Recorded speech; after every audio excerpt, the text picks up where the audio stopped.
네, 오늘의 본문 말씀 함께 찾기를 원합니다. 이사야 43장 18절 19절입니다. 오늘은 화면이 준비되어 있지 않으니까요. 여러분 성경을 펼치셔서 오늘 우리가 함께 묵상하려고 하는 주제 성구 이사야 43장 18절로 19절에 있는 말씀을 함께 읽겠습니다.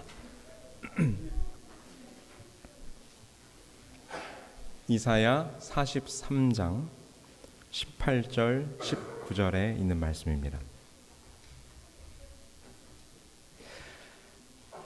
다 찾으셨나요? 우리 함께 한번 읽어보실까요? 너희는 시작. 너희는 이전 일을 기억하지 말며 옛적 일을 생각하지 말라. 보라, 내가 새 일을 행하리니 이제 나타낼 것이라. 너희가 그것을 알지 못하겠느냐? 정령이 내가 광야의 길과 사막의 강을 내리니. 아멘. 오늘 시작하면서 제가 이 조선에 대한 역사 이야기를 좀 하나 하려고 합니다. 이덕일 씨라고 하는 이분은 작가이고 또 교수이고 특별히 역사학자이신데요. 아마 이름을 들어보신 분들이 꽤 있으리라 생각합니다. 이분이 쓰는 글이 항상 주목을 받는 이유는 대한민국 이 역사학계 내에서 정설로 받아들여지고 있지만 조금 논란의 소지가 있는 그런 주제들을 선택해서 항상 이분이 글을 쓰고 책을 써요. 한 30여 권의 역사 비평 책을 쓰셨는데 이분이 글을 내면 이분이 다루는 그 토픽이 굉장히 사람들에게 주목을 받게 되고 또 이분의 글이 많이 읽혀지고 그렇습니다. 근데 이덕일 교수님이 쓴 책 가운데 조선 왕을 말하다라고 하는 책이 있습니다. 그게 1권이 나왔고 또 그게 잘 팔려서 또 2권도 나왔는데요. 제가 그 책을 읽는 가운데 정조에 대한 이야기가 제가 좀 재미있었어요. 이 조선의 태평 시대를 이야기할 때 우리가 흔히 쓰는 말로 두 왕을 언급을 같이 합니다. 그러니까 어느 때죠? 네. 영정조 시대. 네, 세종도 물론 그렇습니다만 조선 후기에 이 조선이 다시금 그 국력을 회복하고 태평함을 이룰 수 있었던 아주 절호의 기회의 황금 시대를 이제 영조와 정조 그걸 합쳐서 영정조 시대라고 일컫는데 그 중에 하나가 이제 정조인 거죠. 네, 여러분 정조하면은 가장 먼저 떠오르는 거는 이분이 수원에다가 화성을 짓고 천도를 그러니까 수도를 옮기려고 했다고 하는 것입니다. 그래서 화성천도 사건이 이 정조에게 있어서는 가장 유명한 사건인데, 근데 여러분 잘 아시는 것처럼 이 정조가 누구의 아들이죠? 네, 사도세자의 아들입니다. 그래서 다분히 이 정조가 수도를 옮기려고 할 때 수원을 지목하여 선택한 이유는 다분히 정치적인 이유가 있었어요. 왜냐하면 자기 아버지인 세자, 사도세자가 이 노론과 소론 사이의 당파 싸움 가운데서 죽음을 당하게 됐거든요. 근데 그의 아버지인 사도세자의 묘소 현능원이 이 수원에 있었어요. 그래서 그 아버지를 기리는 목적과 함께 이런 정치적인 당파의 의미 속에서 그가 어디로? 수원으로 성을 쌓고 도성을 옮기려고 했다고 하는 거죠. 그런데 여러분 재미있는 거는 재미있다기보다는 제가 참 놀라운 거는 이 정조가 수원으로 화성을 짓고 천도하려고 했던 그 이유가 다분히 정치적인 목적을 넘어서는 이 정조의 매우 개혁적인 의지가 그 속에 담겨 있음을 보게 돼요. 그가 이 화성을 지을 때의 모습을 보면 알 수 있는데요. 먼저 그는 이 화성이 조선을 부국 강병케 할 새로운 혁신 도시가 되기를 원했습니다. 그래서 화성을 지으면서 아울러 함께한 일이 뭔가 하면 이 수원 북부 지역의 황량한 황무지를 개간하는 일을 했습니다. 왜요? 그때 당시에 주요 산업은 무엇입니까? 농업이잖아요. 그러니까 농업이 발달하지 않으면 사람들이 모이지 않는 거죠. 그래서 수원 북쪽 이 십리길에 흐르고 있는 진목천이라고 하는 이 천을 막아가지고 저수지를 만들고 수문과 관문과 수차를 만들어서 농사를 지을 수 있는 기반 시설을 만들게 됩니다. 그게 이제 지금도 남아있는 만석거라고 하는 저수지예요. 그리고는 그 일대의 땅을 개간해가지고 지금도 남아있어요. 대유둔이라고 하는 넓은 농토를 만들게 됩니다. 그래서 단순히 성만 지은 것이 아니라 백성들이 와서 살 수 있는 경제적 기반을 이제 이 정조가 만들게 되는 거죠. 근데 여기서도 한 걸음 더 나아가는데 무엇이 있는가 하면 정조는 이 병농일치를 실현하려고 그랬어요.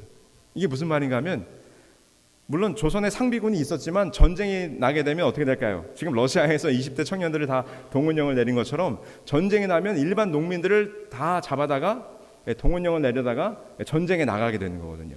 그럼 전쟁에 나가 있는 동안은 그 농민들이 다 전쟁에 나가 있기 때문에 농토를 관리할 수가 없어요. 그러니까 이제 전쟁에 나간 사람들이 때문에 농업이 되질 않는 거죠. 그래서 정조가 생각한 것은, 아하, 그 지역에 그 농민들이 거기서 농사를 지으면서 그 지역을 수비하는 군사가 되면 좋겠다. 그래서 그 사는 곳이 삶의 터전인과 함께 자기가 군대로 복무하는 지역을 일치시킨 것입니다. 그래서 병농일치를 하게 된 거죠. 그 다음에 이제 정조가 생각한 것은, 이 새로 지은 도시가 사람들이 많이 와서 북적북적한 도시가 되면 좋겠다. 그래서 뭘 진흥하자?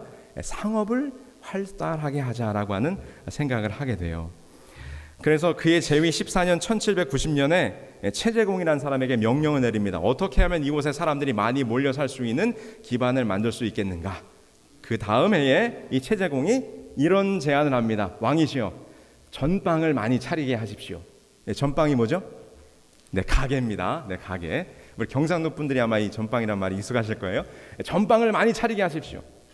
그래가지고 이 정조가 그 다음에 뭘 폐지했는가 하면, 여러분들이 아마 국사 시간에 들어보셨을 금난전권이라고 하는 것을 폐지해요. 금난전권이 뭐예요? 여러분, 이 조선시대 시장에 여러 종류가 있는데 그 중에 하나가 난전이라고 하는 게 있습니다. 난전은 전문 상업인들이 나와서 장사를 하는 그런 시장이 아니라 자기 집에서 만든 그런 물건들을 가내숭어업으로, 아니면 자기 집에서 농사 지었는데 깨가 많이 났어요.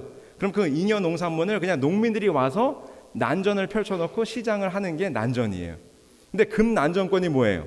난전을 못하도록 하는 권리가 시전 상인들에게 있었습니다. 시전 상인이란 조종하고 계약을 맺은 전문 상업 장사꾼들이죠. 그래서 이 시전들이 금난전권이 있었기 때문에 난전에 나와서 장사하는 사람들을 다 쫓아낼 수가 있었어요. 그러니까 오로지 시전들이 독점하여 상업을 움직였다고 하는 거죠. 근데 정조가 그것을 폐지해요. 그 이유가 뭐예요?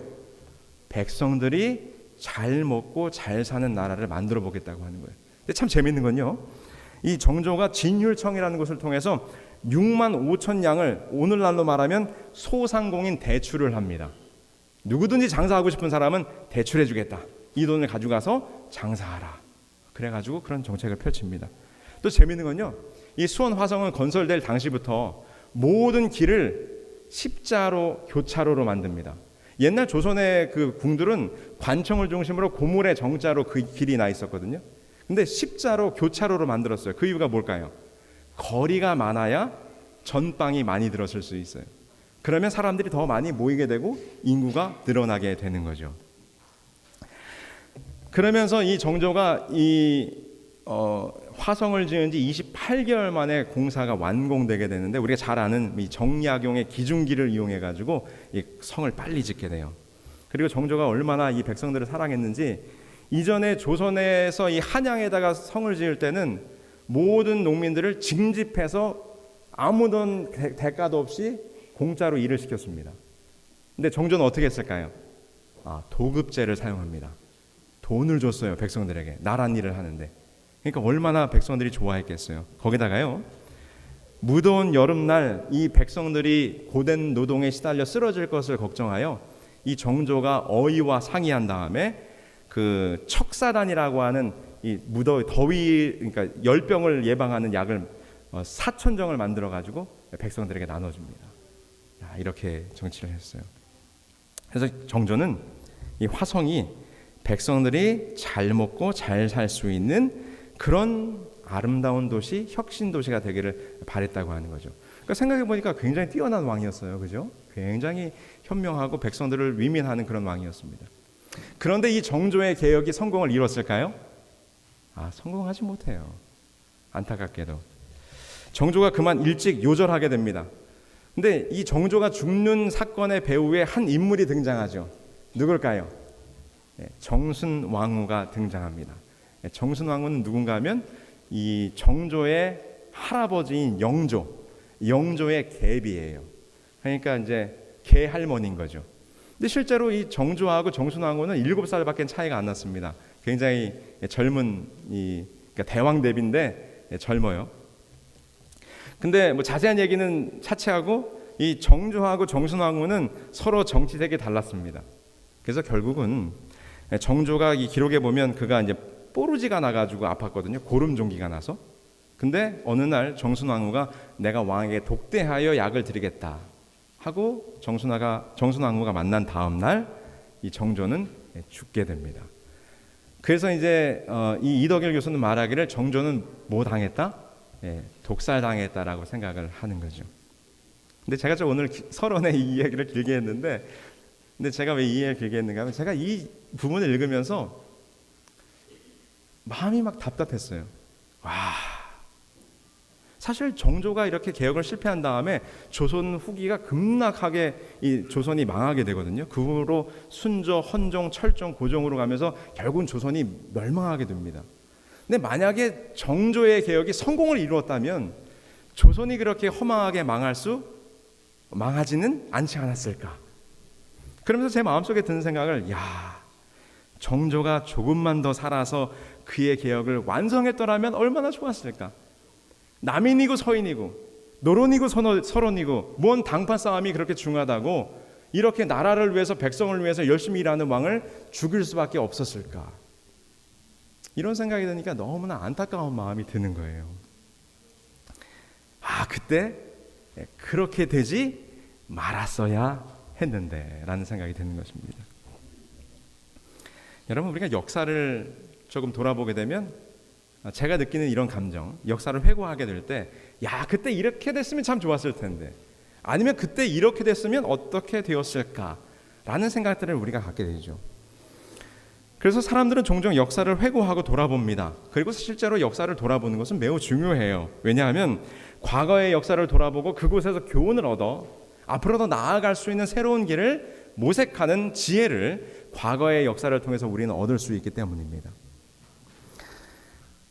제가 오늘 서론적으로 이 얘기를 들은 이유는 최근 이제 한 달 정도 시간 동안 제 마음속에 계속 드는 생각은, 이제 우리 앤드류스 한인교회도 45년의 역사를 이제 곧 맞이하게 됩니다. 45주년 기념 안식일 순서를 우리가 준비하고 있잖아요. 그래서 요즘 제 마음속에 드는 생각은 이 45년의 역사가 흘러온 이 교회를 생각할 때 그 45년의 역사가 오늘 나에게 어떤 의미일까를 요즘 문득문득 시간 날 때마다 고민합니다. 그리고 교회에서 여러분들을 볼 때마다 이런 생각을 하게 해요. 오늘 참여하신 우리 성도님들, 목사님들, 그리고 저기 앉아있는 우리 청년들은 지금 교회에서 계속 45주년 뭐라고 얘기를 하고 있는데, 이 45년 됐다고 하는 이 앤드류스 한인교회의 역사가 우리 모두 각자에게는 어떤 의미로 다가올까? 도대체 무슨 생각을 하실까? 이런 생각을 제가 요즘 해봅니다. 여러분들에게 있어서 앤드류스 한인교회 45주년의 역사는 어떤 의미이십니까? 여러분, 성경을 보시면 이스라엘 백성들은 역사를 회고하기를 즐겨하는 백성들이었어요. 성경에 보면 이스라엘 역사를 회고하는 기록들이 여러 번 등장하는데, 여호수아 24장에 보면 여호수아가 이 이스라엘 모든 지파를 세겜에 모으고 그 백성들을 향하여 하나님께서 어떻게 아브라함으로부터 이 백성을 택하시고 그들을 출애굽시키사 오늘까지 인도하셨는지에 대한 모든 역사를 그가 여호수아 24장에서 읊습니다. 백성들 앞에 선포해요. 하나님께서 너희 백성들을 어떻게 인도하셨는지 보라. 그 역사를 소상하게 이야기합니다. 스데반이 그가 돌에 맞아 죽기 전에 사도행전 7장에 보면 역시 그 바리새인들과 이스라엘 지도자들을 향해서 무엇을 이야기합니까? 어떻게 메시아가 이 땅에 왔는지를 증명하기 위해서 출애굽부터 아브라함부터 시작해서 역시 출애굽 사건과 다윗과 솔로몬의 이야기를 쭉 훑으면서 예수께서 이 땅에 메시아로 오신 사건에 대한 이야기를 무엇을 통해서요? 역사적으로 증명합니다. 그 백성들 앞에 역사를 이야기하는 거예요. 그리고 바울도 사도행전 13장에 보면 BCD 안디옥에서 회당에서 그가 가르칠 때에 광야와 출애굽의 사건과 사무엘과 다윗과 그리고 사울의 이야기를 이야기하면서 오늘 내가 증거하는, 내가 오늘 전하는 예수 그리스도가 역시 역사적으로 볼 때 메시아임이 분명하다고 하는 사실을 그가 선포합니다.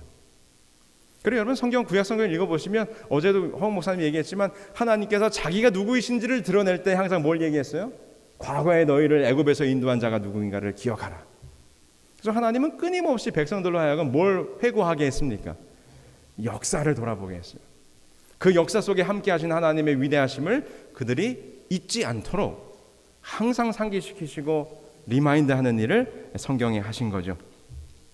모세도 신명기 32장에 보면 그가 마지막으로 이제 그 백성들을 남겨놓고 떠나기 전에 이렇게 이야기했습니다. 32장 7절에 옛날을 기억하라, 역대의 연대를 생각하라, 내 아비에게 물으라, 그가 내게 성명할 것이요 내 어른들에게 물으라, 그들이 내게 이르리로다. 지금 출애굽해서 나와서 지금 세컨 제너레이션만 남아있잖아요. 근데 그들을 향해서 가나안으로 들어가기 전에 뭘 물어보라는 거예요? 너희 아비 세대들에게 물어보라는 것입니다. 너희들을 어떻게 하나님께서 인도하셨는지. 그러면서 말하기를 12절에 여호와께서 홀로 그들을 인도하셨고 함께한 다른 신이 없었음을 너희들이 알게 될 것이다 라고 이렇게 얘기하는 거죠. 그래서 여러분 이스라엘 백성들은 이렇게 역사를 돌아보는 것을 참으로 즐겨하는 백성들이었습니다. 하나님께서도 그렇게 하라고 하셨어요. 과거를 잊는 것이 가장 두려운 일이라고 우리 화인 여사도 우리에게 권면하고 있지 않습니까? 그래서 오늘 우리는 그러한 시기에 와 있습니다. 45년의 역사를 우리가 맞이하면서 우리는 우리의 과거의 역사를 돌아볼 필요가 있는 거죠. 한국에서 가장 역사와 권위를 자랑하는 이 조찬 강연회가 있는데 1975년부터 시작해서 이 인간개발연구원에서 주관하는 이 조찬 강연회가 이 학계에서는 굉장히 유명하고 권위 있는 곳이에요. 근데 거기에서 이 서울대학교 중어중문학과 교수인 이 허성도 교수가 강연한 내용을 제가 봤어요. 근데 그분의 내용이 이제 역사에 대한 이야기인데 그분이 이렇게 얘기했어요. 인류 역사 14세기 이후에 한 왕조가 500년 이상 유지된 왕조는 유일하게 전 세계에서 조선 왕조 하나라는 것입니다. 이거 대단한 일이라는 거죠.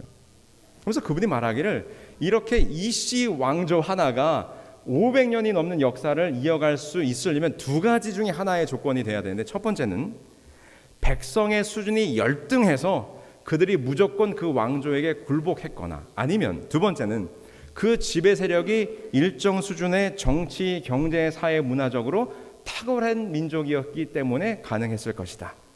그러면 조선 왕조는 1번과 2번 중 어느 쪽에 속할까요? 백성이 우민해서 아니면 그 지도 계급들이나 아니면 백성들이 현명하고 탁월한 지도력을 발휘해서 어느 쪽일까요?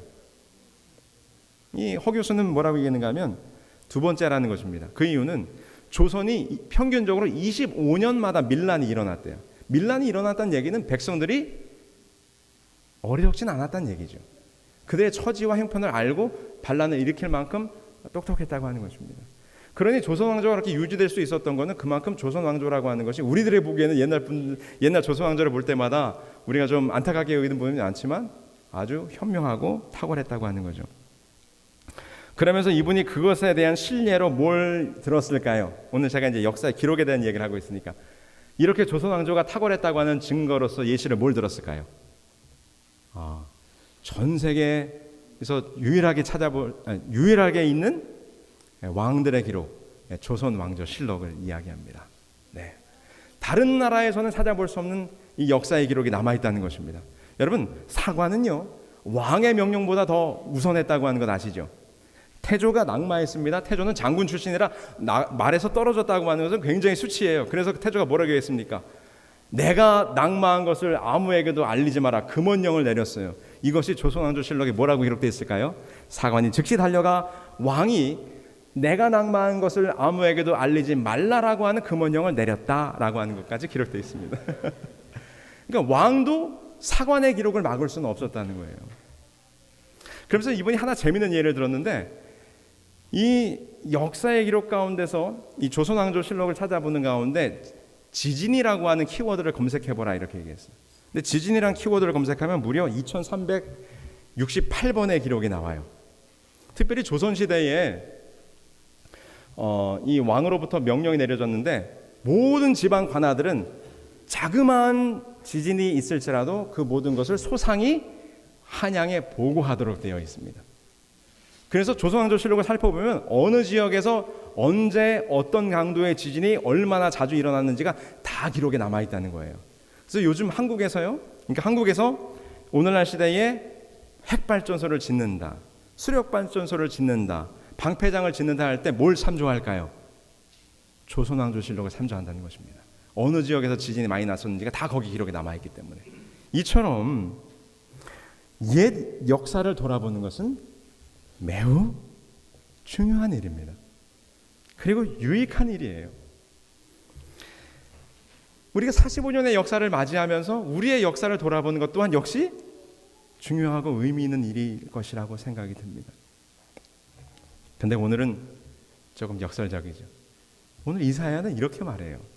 뭐라고 얘기했는가 하면 너희는 이전 일을 기억하지 말며 옛적 일을 생각하지 말라는 것입니다. 성경의 다른 모든 기록들은 다 역사를 돌아보라. 그 역사 속에 함께 하신 하나님이 누구인가를 너희들이 생각해 보라. 그래서 역사를 회고하는 일들이 참 많은데 이사야는 여기서 오히려 우리들에게 역설적으로 말하기를 너희들의 과거를 돌아보지 말라는 것입니다. 옛적 일을 생각지 말라는 것입니다. 그러면 생각건대 이 이스라엘 백성들이 과거에 지었던 실수와 잘못들, 그것들에 대해서 돌아보지 말라는 것이겠지? 아니요. 16절과 17절에 보면 그 이전 일과 옛적 일이 무엇인지 기록하고 있어요. 여기 이렇게 말합니다. 나 여호와가 이같이 말하노라. 바다 가운데 큰 길을, 큰 물 가운데에 지름길을 내고 병거와 말과 군대의 용사를 이끌어내어 그들이 일시에 엎드러져 일어나지 못하고 소멸하기를 꺼져가는 등불 같게 하였느니라. 무슨 사건이에요? 출애굽의 사건이에요. 하나님이 끊임없이 기억하고 회고하라고 이야기했던 출애굽의 사건을 여기서는 오히려 이사야를 통해서 뭐라고 말해요? 그것을 기억하지 말래요. 그것을 생각하지 말라는 것입니다. 여러분, 이 출애굽 사건은 결코 이스라엘 백성들이 잊을 수 없는 역사적 사건이에요. 그래서 성경의 수많은 기록 가운데 내가 너희의 조상들을 애굽에서 인도하여 낼 때에, 내가 그들을 애굽에서 인도하여 낸 날부터 오늘날까지 주 여호와여 주께서 우리 조상을 애굽에서 인도하여 내실 때에, 수많은 선지자들이 기별을 전할 때에요, 하나님이 누구신가를 증거할 때에 항상 그 앞에 따라붙는 말이 뭐예요? 우리를 애굽에서 인도하여 내신 분이 누구신가요? 근데 이사야가 지금 뭐라고 말하는 거예요? 그거를 이제는 기억하지 말라, 생각하지 말라는 것입니다. 앤드류스 한인교회의 위대한 역사는 무엇입니까? 그냥 제가 개인적으로 생각할 때 제가 와서 가장 많이 들었던 거, 제가 앤드류스 한인교회의 과거를 추억하면서 우리 어른들이 얘기하실 때 가장 많이 들었던 얘기는 아무래도 신기원 목사님인 것 같아요. 역사를 보면 우리 신기원 목사님께서 이것을 공부하실 때 이것에서 이제 이 교회의 터전을 닦으시고, 그리고 앤드류스 한인교회 제1대 담임 목사로서 사역하셨잖아요. 그래서 신기원 목사님께서 이곳에서 공부하시면서도 영혼들을 사랑하시고 구도자들을 방문하여 성경을 가르치시고, 제가 시카고에서 목회할 때도 보니까요, 신기원 목사님 거기까지 와서도 구도자들을 방문하시고 설교하시고 거기서 전도회를 하셨더라고요. 그 신기원 목사님을 추억하는 그 아주 오래된 구도자들이 많이 있으세요. 그러니까 그분이 이곳에서 남기신 열정과 이 말씀과 교회를 세우기 위한 열정에 대한 기억들이 아마 여러분들 마음 가운데 남아있으리라고 생각이 듭니다. 특별히 신기원 목사님은 그분의 발자취가 한국 재림교회의 역사에도 길이 남을 큰 족적을 남기신 분인데, 그러한 분이 앤드류스 한인교회 일대 담임 목사라고 하는 것이 얼마나 우리가 뿌듯하고 또 감사한 일을 여러분 기억하시겠습니까? 그렇죠. 그 다음에 제가 또 많이 들었던 이야기는 아마 건축할 때의 이야기들을 많이 하시는 것 같아요. 이제 손수이 교회를 건축하실 때에 성도들이 참여해 벽돌을 올리고 또 지붕을 올렸던 이야기들, 일터에 가기 전에, 출근하기 전에 일찍 와서 교회에 와서 또 교회 일하시다가 또 일하다 말고 점심때가 되면 그 점심시간을 이용해서 오셔서 교회를 건축했던 그런 이야기를 제가 이곳에 있는 동안 우리 여러 어른들로부터 많이 이야기를 들었던 것 같습니다. 자, 근데 다시 본론으로 가서요, 오늘 성경 이사야는 말하기를 오늘 우리들에게 말합니다. 45년의 역사를 맞이하게 된 앤드류스 한인교회 성도들이요, 이전 일을 기억하지 말고 옛적 일을 생각하지 말라고 오늘 우리들에게 말씀하시는 것입니다. 여러분, 그것을 기억하지 말고 그것을 생각하지 말라니, 이 말씀이 오늘 우리가 어떻게 받아들여야 하겠습니까? 두고두고 기억하고 마음에 되새겨야 될 역사를 기억하지 말고 생각하지 말라고 하신 이유가 있겠죠.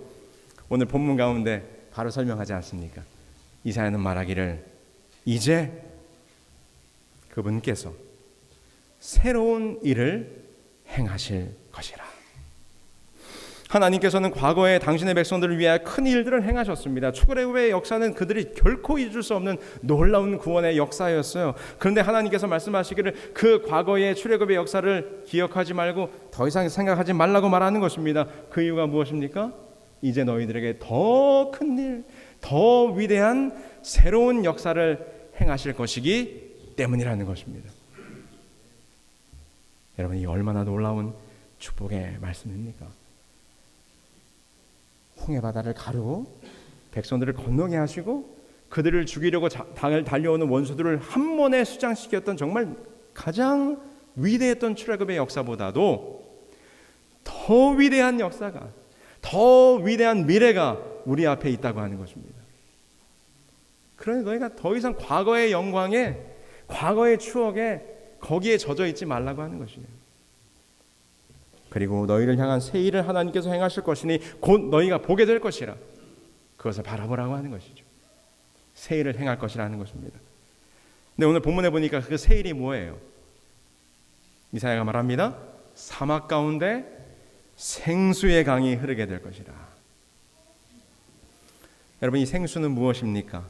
메말라 죽어있는 상태에 생명의 물이 쏟아지게 될 때 그 모든 생명이 다시 살아나게 될 거예요. 여러분, 성경에 보면 여러 번 에스겔, 요한을 통하여 하나님께서 이 생수의 강이 흐르는 이상과 계시를 보여줍니다. 그 강물이 흘러나갈 때 죽어가던 동식물들이 살아나고 많은 사람들이 회복하여 영원한 생명을 얻게 되는 장면이 펼쳐져요. 여러분, 이 생수의 강은 무엇입니까?